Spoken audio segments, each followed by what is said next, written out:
Hello and welcome to Warcraft Daily for today, the 16th of January 2014. So today's news is going to have a bit of a rant in it. Essentially there's a new mount coming out, it's called the Iron Skyreaver, and I have quite a few things to say.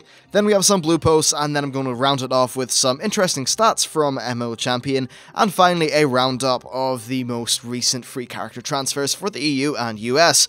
But, coming in at number 1, we have the Iron Skyreaver.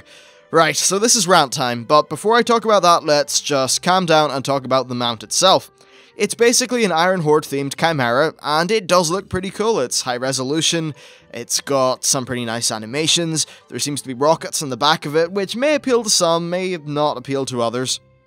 And its armor looks pretty damn cool, and I like this kind of like giant big battering ram thing it has on its tail. Not battering ram, like a kind of flail mace thingy. So that's nice, and I suppose a lot of people are going to say, well, it kind of looks like Garrosh's Horde, not Iron Horde. That's actually false, because in the description for this mount, it specifically references the Iron Horde. So overall, if bestial mounts are your kind of thing, then you're probably going to love this. And first of all, I'm actually just going to do a simple yes or no straw poll. It's in the description for this video, but please wait until you hear, like, the whole, this whole section of the video before you vote. So, first of all, this is the first Iron Horde bit of content in the game, and they thought to put it in the store. Are they having a laugh?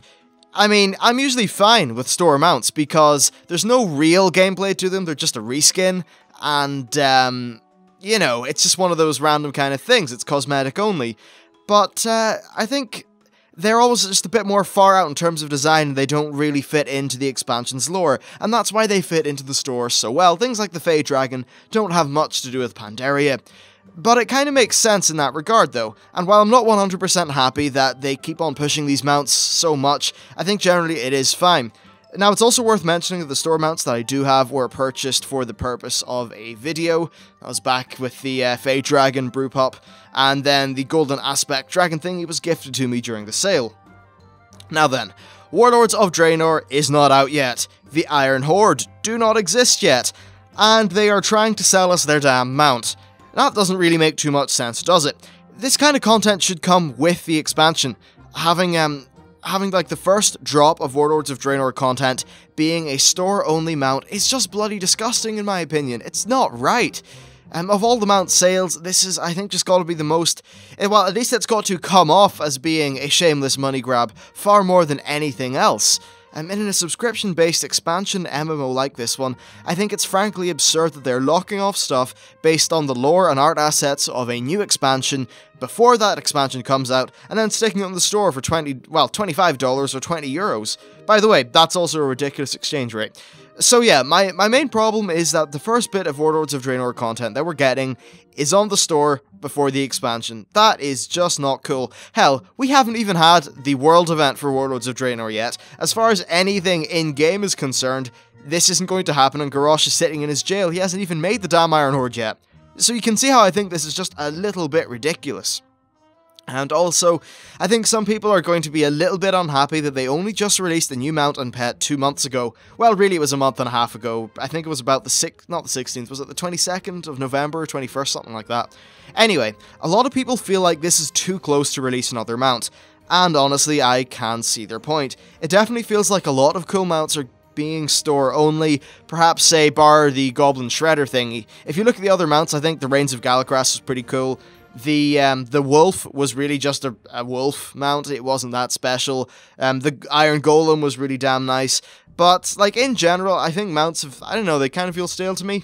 But we're definitely getting, I think, just too many dragons and drakes and that sort of thing, so it'll be nice when Warlords does come out and we're getting more varied mounts. But that said, if some of these more varied mounts are being stuck in a store, because they are things that fit with the lore of the expansion, this in my head is kind of like putting a Celestial Dragon on the store, or putting, I don't know, a Proto-Drake in the store during Wrath. I don't think it's really as okay. Anyway, so I do think that this whole idea of there just being too many mounts coming out too close together is a fair point, and it's something that I have been concerned about for a while. I think that if the Blizzard store really does start to be to the detriment of mounts that are freely available in the game with the base subscription, then there's a serious problem at Blizzard. I hope that if this were to continue, that it would just be the business department being dicks to the developers, and not the developers thinking this was a good idea. Because if the developers think this is a good idea, then something's just very weird. Anyway, so why are they doing this? Well, I think money, as with any store mount, and that's completely fair enough. They are a business. Some people nearly expect businesses to run like charities these days, and that's absolutely absurd. Though I would have hoped that the combination of the Fate Dragon, the Brewpub, and then the sale would have been enough of a boon to their revenue to prevent them from having, air quotes having, to release another mount so soon. If I were being really cynical, then I would just say that this is a money grab that's cashing in on people's want for Warlords of Draenor. That is if I was being more cynical than usual, but I am kind of cynical normally. Anyway, so it's also probably true that this was a very, very easy mount to make.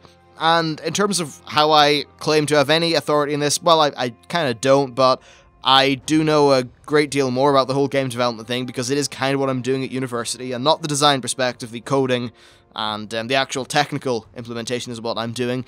So this Chimera model is essentially already being used, right? It's based off the new Chimera models that they will be using in Warlords of Draenor. Therefore, the base model, the animation rigs, the skeleton, etc. is all there. Then the armor textures and that kind of thing are just the regular Iron Horde sort of themed stuff. And it's also using some very similar animations to the Sky Golem, like that mid-air twirl and a few other things. And, okay, sure, there is some work in tying this all together and putting the particle effects and the 2 rocket boosters, and maybe the sound assets and that sort of thing. But altogether, I think it could be a little bit less than some other mounts. So perhaps, I don't know, maybe that kind of wears a little bit, just kind of rubs me the wrong way, I suppose. Anyway, so I suppose they won't pull any excuse for this, because that would be admitting to a mistake, and they probably won't do that. If they were to say anything, though, it would be the usual DLC excuse, I think, that a team has already finished their work for models and warlords, and therefore they had nothing to do but make another DLC. Well, that's just false. They don't hire people that can only make mounts. These staff can be reallocated to work on other elements of the game. It's not like Warlords has went into certification with Microsoft and is waiting to come out on an Xbox.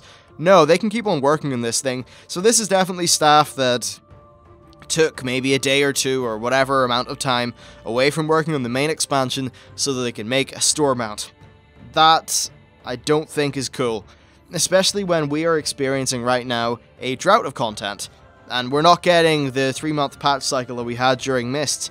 And I just think that us still paying that same subscription while in a complete drought of content, with really not that much on the horizon, bar a new PvP season, but that doesn't even seem to be backed up with any PvE stuff. There hasn't been an announcement yet anyway. So I do think that it's a little bit, it's just too much to ask for more mounts and that kind of thing. Now there is one final thing to say. This mount did come out in a very odd manner. There were a lot of server issues in the US last night, and shortly before the mount popped up, seemingly out of nowhere, servers were going down and there was various issues like that. And then the mount just appears, right? So that could maybe lead to a mistake, someone hit the wrong button, something like that. And now it was initially not really working that well in the store, but it seems like people are able to buy it now, and the trailer for the mount is in the official World of Warcraft YouTube page, though it is unlisted. Now that said, a blog post came out about 5 hours ago in the US site about the mount, so I think it's definitely safe to say that if this was or was not a mistake, what we do know is that they are definitely rolling with it. Anyway, that's quite enough from me. Wow, 9 minutes of talk about a bloody fake mount. Okay. So, yeah, do vote in that straw poll, let me know what you think. And if you have any comments to leave, any of your thoughts, please leave them down in the comments, because this is definitely one of those very topical things that would be interesting to hear about. Anyway, so let's just move on to the rest of the day's news. First of all, there was 2 blue posts that were interesting, though not particularly. The first one was about music, and someone was asking about login music. Basically, Nethera said that Russell Brower, who's the main music man at Blizzard, likes to keep the sort of same basic idea for login music with each expansion, which is why you definitely hear like iterations of the Warcraft theme, but kind of with themes of the current expansion blended in, and I think this is a really nice way of doing it. The music really feels like a journey through World of Warcraft history, which is quite good, and personally I think this is an approach that's worked really well for them in the past, and I'm actually really excited to hear what they come up with for Warlords of Draenor. I love the music Blizzard puts out, and video game music is probably one of my favourite genres. I know it's a bit of a weird genre, but I just think that video games come up with some fantastic themes.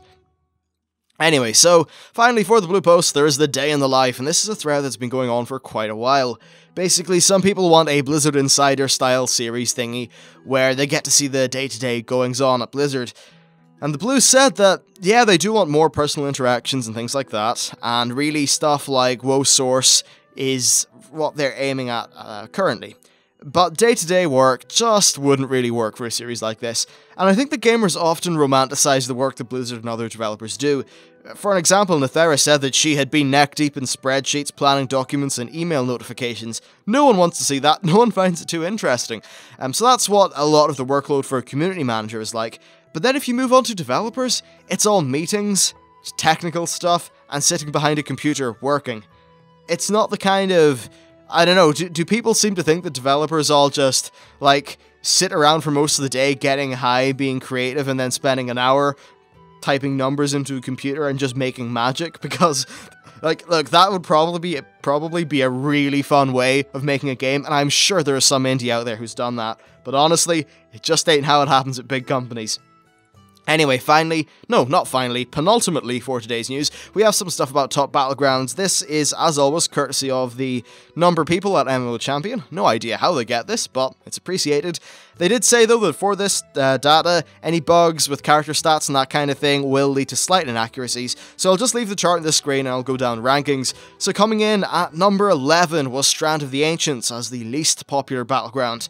At number 10 was the Isle. At number 9 was Eye of the Storm, at 8 was Alterac Valley, at 7 was Deepwind Gorge, at 6 was Twin Peaks, 5 was Alterac Valley, 4 was the Battle for Gilneas, 3 was Warsong Gulch, 2 was Silvershard Mine, and 1 was Temple of Kotmogu. So number 1 and 2 are a little bit weird. Perhaps Blizzard... I don't know, like, perhaps Blizzard are...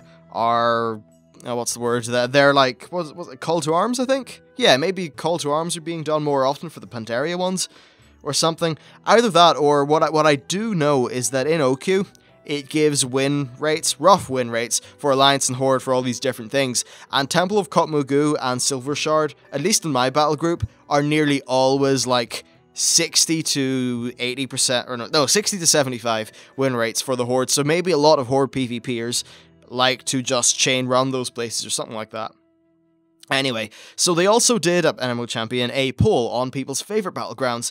Now the top 3 had the lion's share of the votes, so they're really the only ones that are worth talking about. And at number 3 we had Alterac Valley, Arithai Basin. At number 2 we had Warsong Gulch. Then at number 1 we had Alterac Valley, which is just weird to me. I think Alterac Valley was really awesome back in the day when it was like a 6-hour long deal, but now it's just a kind of boring Zergfest. Anyway, I do really like AB and Warsong Gulch for their gameplay, and I guess, is AV just there for Alliance people who want to, like, farm honor on their undergeared characters or something like that? I don't know. But anyway, my top 3 in no order would probably be Warsong Gulch, Arithai Basin, and then perhaps the Battle of Gilneas if you're on a group that's not completely incompetent. Anyway, I generally do like the objective ones a lot more because there's actual gameplay and decision making there instead of just the mindless Zerg where there's just so many people that there can't really be much coordination. And the way that it just does a random BG leader means that, like, no one's going to listen to that guy because he was just chosen randomly. So yeah. Anyway, the final thing for today's show is free character transfers, and these are for the EU and the US. So first of all, for Europe, Arena 52 people can move to Terulion, Stormrage can move to Terulion, Tichondrius can move to Blackrock, Illidan can move to Blackrock, Bleeding Hollow can move to Korgath, and Darkspear could move to Korgath.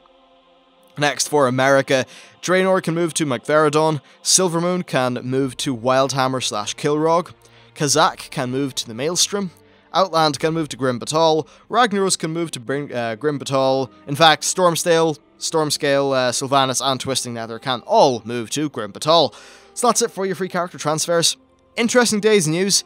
The Iron Skyreaver stuff was very odd, and one last thing I'd like to say is that currently the trailer video has got a like to dislike ratio, which, at least when I looked at it, was very much in the favour of the dislikes, which was kind of interesting, and overall just reception doesn't seem to have been too great.